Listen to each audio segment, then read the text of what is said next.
Ben Rodgers is a victim of parental alienation, otherwise known as the target parent. Prior to his divorce, he had a great relationship with his children, and after his divorce, it became a 10-year battle. Failure with the courts, mental health, and fighting false allegations with the courts, CPS, and police.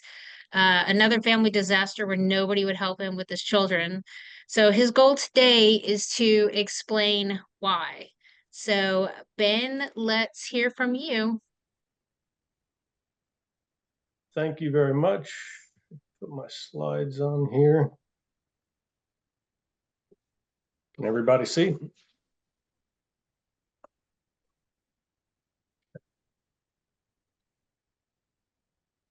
So, yes, I am a target parent. A little bit about my background. I am not a doctor or psychologist or an attorney. Everything that I'm presenting today, I basically found on the internet, and I've worked with the leading experts who have all been mentioned previously. But yeah, I have not had a relationship or spoken to my daughter in over 5 years. I've not had a relationship with my family in over 10 years. I never cheated on my ex. I've never harmed anyone. I have no psychological or psychiatric disorders. I never missed a child support payment in 10 years. I genuinely love my kids and my family. And I have been accused of being a child abuser, of batshit crazy, that I belong in prison, going postal, terrorizing people, abandoning my kids, ruining my family. I had a restraining order put against me for about 3 years, a no contact with my kids, and ordered to get 2 psychological evaluations. And so today I want to talk about these issues, I guess. Development of a healthy child, high conflict divorce, attachment system disorders, how to diagnose parental alienation, 10 things alienated kids won't admit, how to do the research, the testing and monitoring, what are the treatment plans, and what does parental alienation actually sound like? So, in a perfect world, absent of any physical or sexual abuse, a child will develop a unique and complex bond with both parents. The mother-child bond is vastly different than the father-child bond, yet both are equally important for the child's emotional and psychological development. Parents should recognize the value that they each contribute and encourage the child to bond with both parents. After a divorce, there is increased pressure for a child to learn how to navigate conflicts, how to settle disagreements, and restore relationships. Unfortunately, our family court system is incentivized to separate families, which creates a tremendous amount of stress on the natural parent-child bonding. Unstable parents can take advantage of this system and use the child as a weapon to harm the other parent. This toxic combination of legal and mental wrangling is confusing for a child and should be dealt with in therapy, not litigation. Clearly, if a parent is physically or sexually abusing a child, then law enforcement should arrest that harmful parent immediately. But if a parent is interfering, isolating, and manipulating a child, then therapists and judges should remove the child from that parent. When a child can successfully avoid conflicts and set boundaries, de-escalate issues, and repair relationships, it shows that the child has developed healthy emotional and psychological behaviors. Research shows that 50-50 shared parenting is best for children, typically.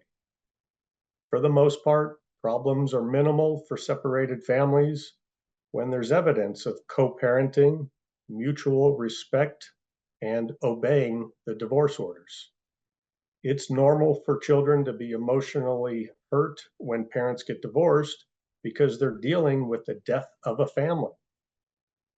In low conflict divorces, the trauma and sadness can typically be dealt with by counseling, a good support group, and time to adjust to the new reality.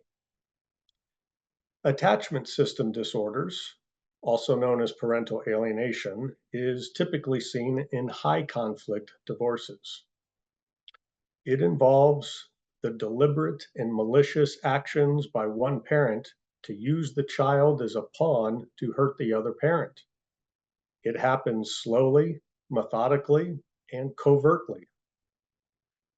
Unfortunately, most therapists, judges, attorneys, law enforcement, schools, and CPS are not trained or qualified to understand these family dynamics correctly. Uh, Federal law Title 4-D, which is basically ordering one parent to pay child support, creates the perfect opportunity for the custodial parent to control, brainwash, and weaponize the child. Using lawyers and judges who know little about the family to decide who is the quote unquote best parent is extremely destructive.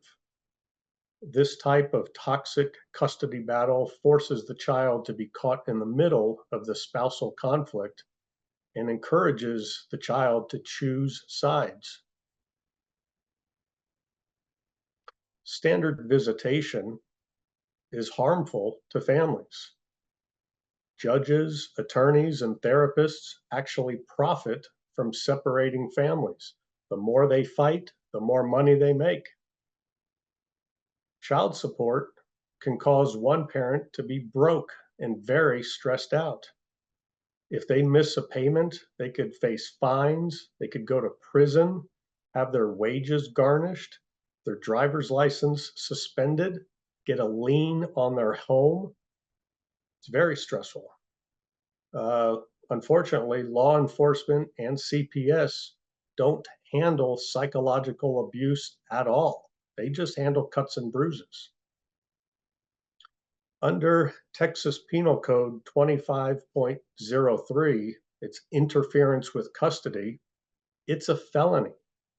It's like a child abduction. And police, judges, and even our Texas Attorney General refuse to enforce it.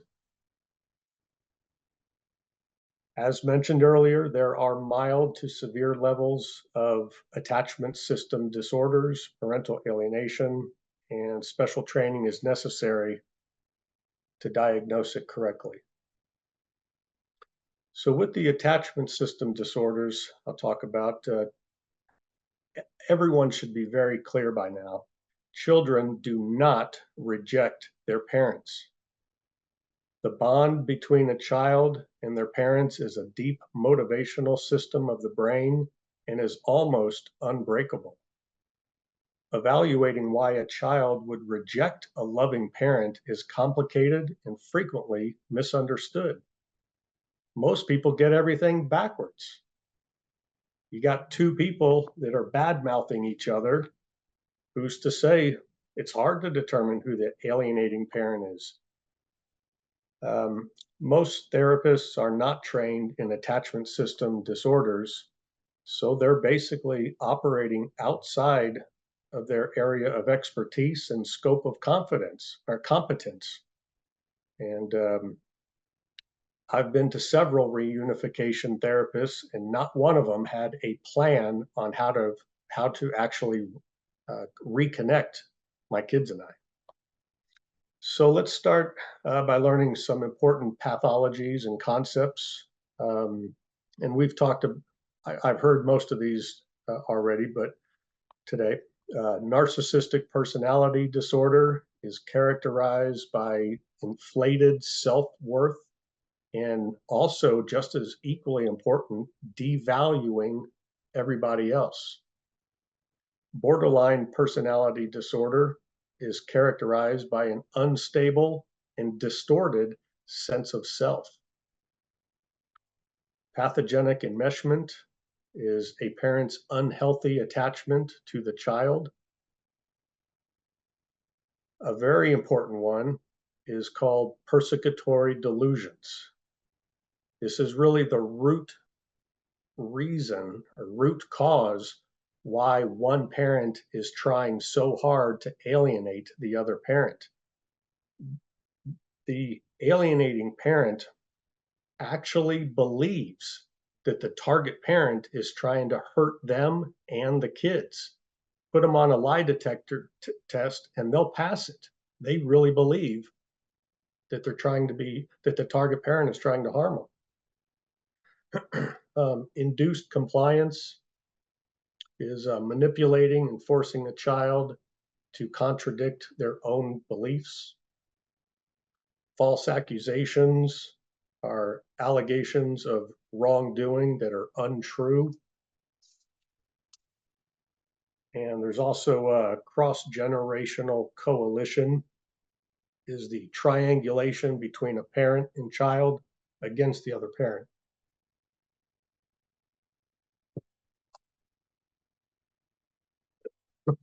All of these abusive behaviors may be on display simultaneously by the narcissistic parent in order to hurt the other parent. Excuse me. However, just like a cult, fear and brainwashing are well hidden.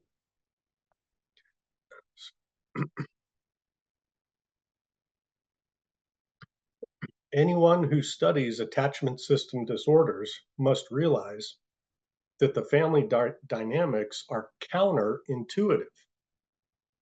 The child is effectively coerced into acting like a spy for the narcissistic parent.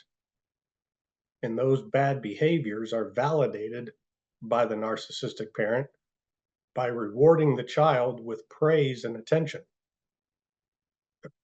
Parental alienation is a criminal issue. It is not a civil custody issue. Everyone should be aware of domestic violence, the intent to hurt, criminal behavior, hostage taking, coercive control, and enmeshment.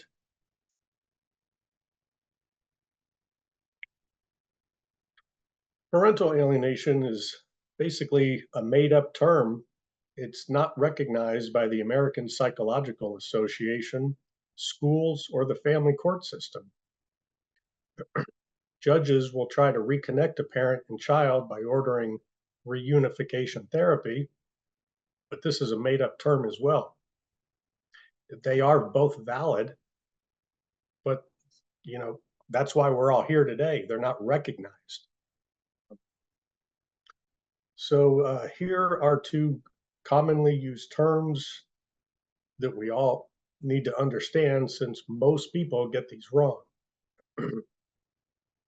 The alienating parent is the one favored by the child. The alienating parent is using the child to hurt the other parent, who's interfering with the child and the other parent, who's trying to isolate the child from the other parent, who's making false accusations about the other parent, and most importantly, has primary custody of the child.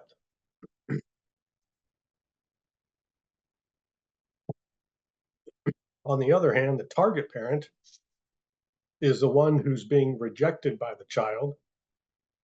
The target parent, like me, is typically complaining about the other parent, and I typically come across as angry and stuck in my lane. And the target parent is typically the non-custodial parent. So the easiest way to determine which parent is the alienator, well, Dr. Childress has a 3-part model, Dr. Baker has a 4-part model, and Dr. Burnett has a 5-part model. Pick one It doesn't matter, they all work, but pick one and use it, study it and use it.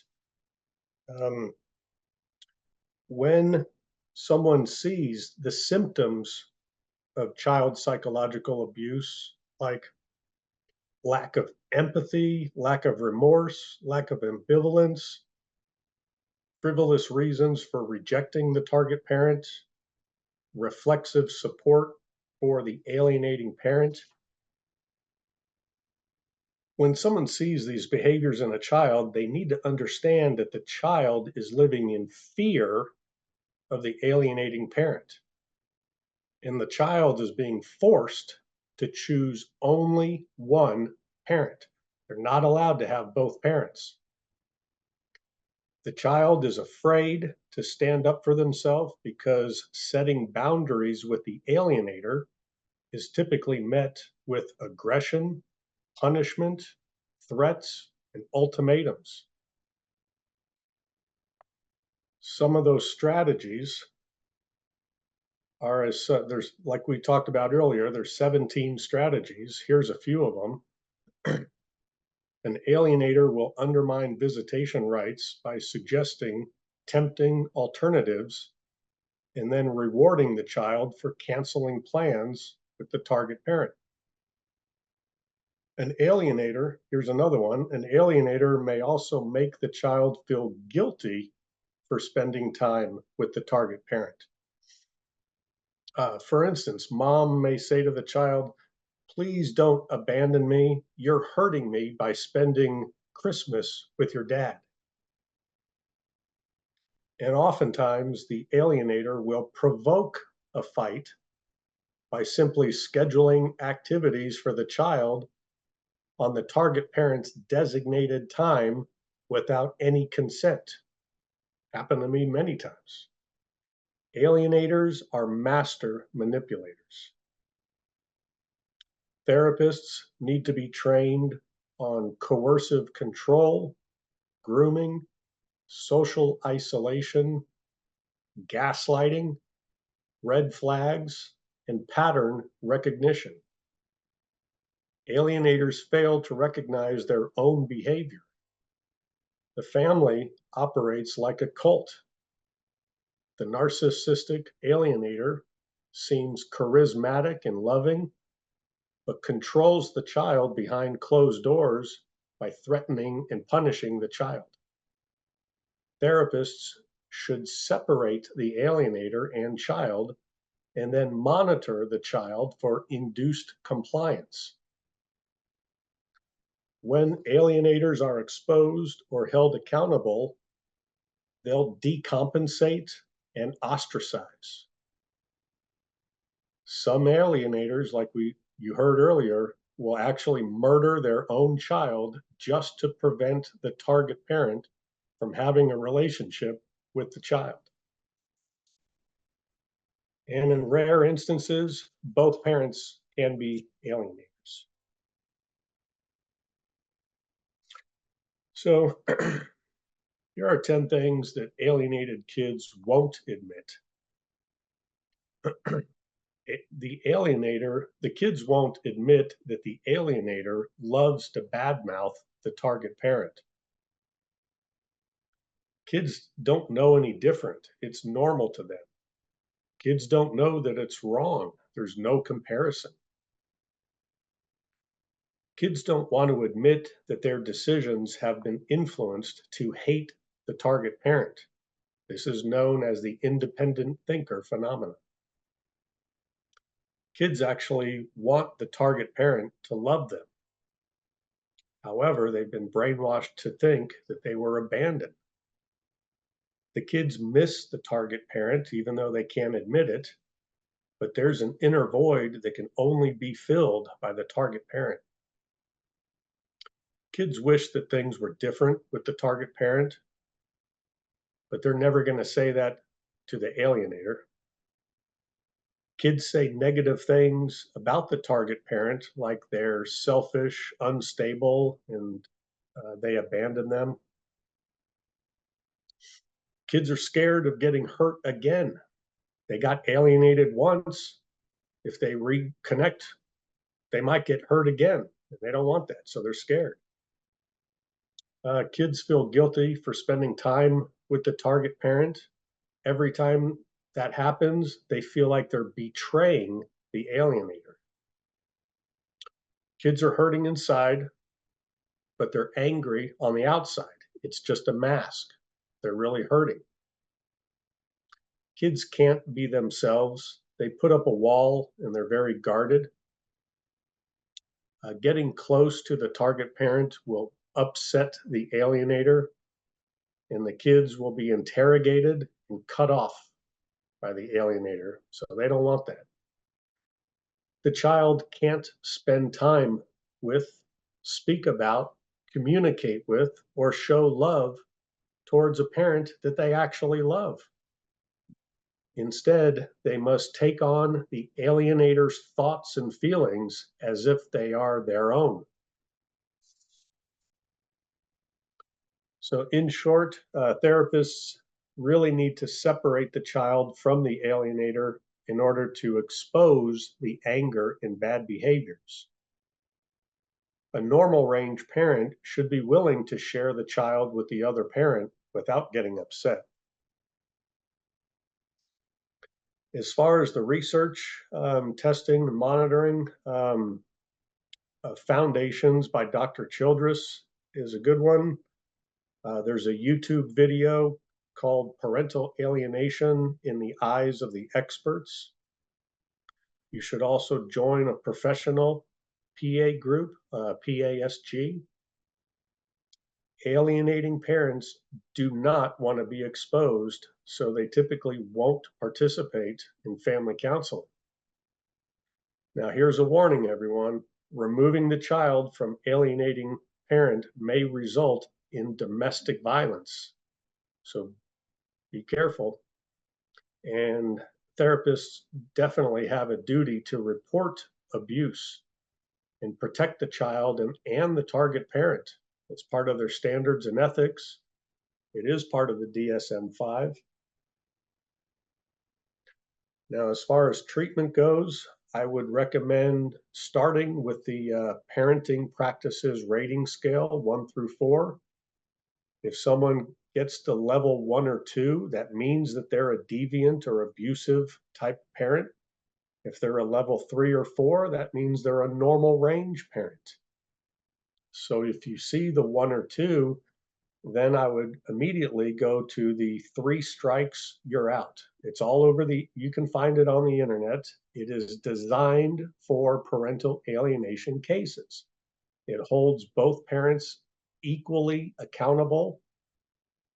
And if one parent is interfering or isolating or whatever, they will be punished by having their custody revoked.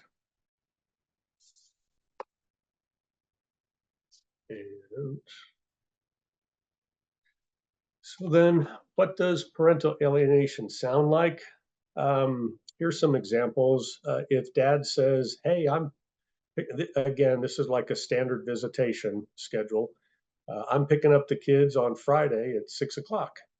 And mom says, well, you can discuss that with the kids. This is allowing the kids to choose their own schedule is undermining dad's authority. This is that triangulation of the kids in the spousal conflict. Another one, if dad says, hey, I have to work this weekend to pay child support, and mom tells the kids, hey, sorry, kids, your dad abandoned you. You know, alienators twist what actually happened and turn it into something terrible or offensive. And then they use that terrible event as fuel to turn the child against the target parent. We talked about it earlier. I want to make it very clear, both parents can be alienators. So if mom says, I just want to spend more time with our kids, and dad says, well, to the kids, hey, mom's trying to force my kids out of the house, Dad is suffering from a persecutory delusion and believes that mom is trying to harm him and the kids by forcing the kids out of the house. It's just simply not true. It's delusional.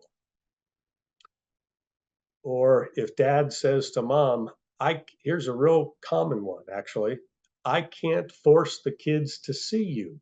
It's their choice. This is pure theater. It's an act. What's happening is um, coercive control disguised as love and protection. Dad has already coached and indoctrinated the kids to reject mom. A normal range parent should be willing to share the kids without getting upset. And that's my thing. I don't mean to come across as bitter or angry. But again, I've never harmed anybody, and I lost my kids and my family. So I am upset. But I'm learning to cope with everything as best I can. And unfortunately, once the kids age out of the system, now what? Right? Nobody can hold mom accountable for anything. And so it's very challenging. I'm publishing a book. It should be out on Monday or Tuesday or early next week. It's under review on Amazon right now. It's only $10. Yeah. I think there's a question from Joni.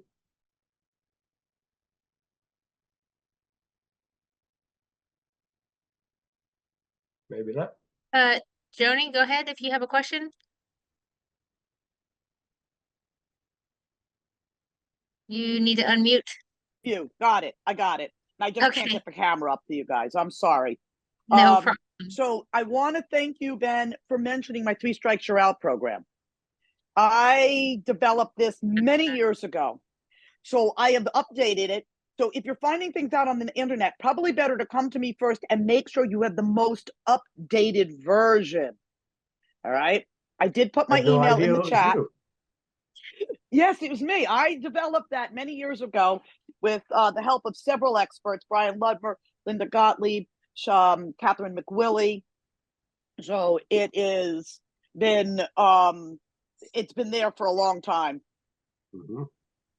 Awesome. If you could And it's share something that. Sorry. I'm sorry. No, I'm trying you're to get fine. my video to come up, but I can't. I'm on my phone and it won't let me turn it on. It's just giving me a hard time. Okay, if you want, you can share that link in the chat, and then after we get to the question and answer, we'd love it if you would hang around and answer some questions for that as well.